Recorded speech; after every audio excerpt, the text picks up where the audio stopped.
जो गैर मामूली बारिशें हैं वो अचानक नहीं हुई हैं। क्लाइमेट चेंज से ये पिछले 15-20 सालों में ये चौथा या पाँचवा मौका है कि पाकिस्तान डूबने लगा है। पंजाब के अंदर 1980 की दहाई से शुरू कर लें, 1981 से, तो 2025 तक इन 45 सालों में एक परवेज़ लाई की हुकूमत और एक उस नालायक बुज़दार की हुकूमत, अगर ये दो को आप साइड पे कर दें तो मोर और लेस शरीफ फैमिली बिला शिरकत गैर पंजाब को रूल करती रही है और इस्टेब्लिशमेंट की मुकम्मल सपोर्ट के साथ पंजाब में इनकी हुकूमत कायम रही है।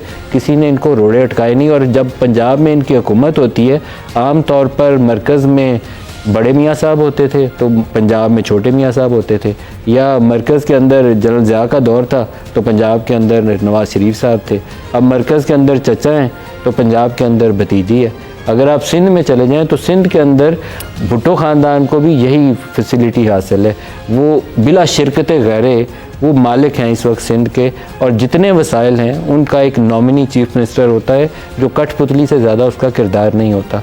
तो इस वक्त जो लोग डूब रहे हैं पंजाब के अंदर, सियालकोट, नारोवाल, हफ्ज़ाबाद, सरगोदा, लाहौर, कसूर, उकाड़ा, Faisalabad and many other cities.